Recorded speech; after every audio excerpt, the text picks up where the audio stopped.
ISL-ൽ തങ്ങളുടെ രണ്ടാം മത്സരത്തിലും ആർത്തിരുമ്പിയ മഞ്ഞക്കടലിനെ സാക്ഷിയാക്കി ജംഷഡ്പൂരിനെതിരെ വിജയം കൊയ്ത് മഞ്ഞപ്പടയുടെ കൊമ്പന്മാർ. മത്സരം തുടങ്ങിയ ആദ്യ പകുതിയിൽ ഇരു ടീമുകളും ഒപ്പത്തിനൊപ്പം എന്ന് തന്നെ പറയാം. ബ്ലാസ്റ്റേഴ്സ് തുടക്കം മുതലേ ആക്രമണ ഫുട്ബോൾ തന്നെയായിരുന്നു കാഴ്ചവെച്ചത്.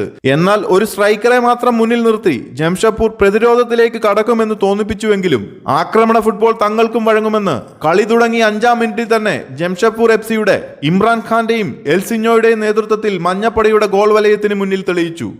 അടുത്ത നിമിഷം തന്നെ ബ്ലാസ്റ്റേഴ്സ് ക്യാപ്റ്റൻ അഡ്രിയാൻ ലൂണയുടെ ഒരു ലോങ് റേഞ്ചർ പരീക്ഷണം ജംഷഡ്പൂർ ഗോളി TP രഗനീഷിന് വലിയ തലവേദന ഉണ്ടാക്കാതെ ഗോൾ പോസ്റ്റിന് മുകളിലൂടെ പറന്നു. ഇരു ടീമുകളും ആക്രമണം അഴിച്ചുവിട്ടെങ്കിലും ഫിനിഷിംഗിലെ പിഴവ് കാരണം രണ്ട് ടീമുകൾക്കും ഗോൾ കണ്ടെത്താൻ സാധിച്ചില്ല. ബ്ലാസ്റ്റേഴ്സിന്റെ മുന്നേറ്റ നിരയിൽ പെപ്പറയൊക്കെ തികച്ചും പരാജയം തന്നെയായിരുന്നു. പന്ത് കണക്ട് ചെയ്യാൻ തന്നെ ബുദ്ധിമുട്ടുന്ന കാഴ്ചയാണ് കണ്ടത്.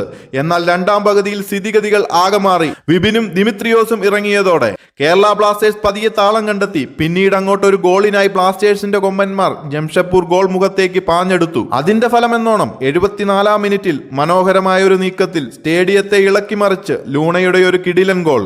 മാർക്ക് ചെയ്തു നിന്ന ജംഷഡ്പൂർ പ്രതിരോധത്തിന്റെ വിള്ളൽ കറക്റ്റായി മനസ്സിലാക്കി വലതുവിങ്ങിൽ നിന്നും വന്ന ലോങ് ബോളിൽ തുടങ്ങിയ ബ്ലാസ്റ്റേഴ്സിന്റെ നീക്കം ഒടുവിൽ ക്യാപ്റ്റൻ ലൂണയുടെ കാലുകളിൽ.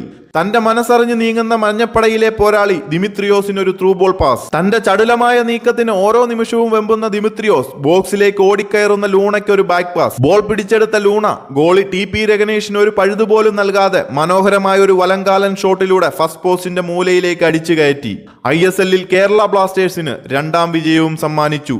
ഈ ഒരു ഗോളോടെ മഞ്ഞ ജേഴ്സിയിൽ CK വിനീത് കേരള ബ്ലാസ്റ്റേഴ്സിന് വേണ്ടി നേടിയ 11 ഗോൾ പഴങ്കഥയായിരിക്കുകയാണ്. 12 ഗോളോടെ ആ റെക്കോർഡും ലൂണ തന്റെ പേരിലാക്കി കഴിഞ്ഞു.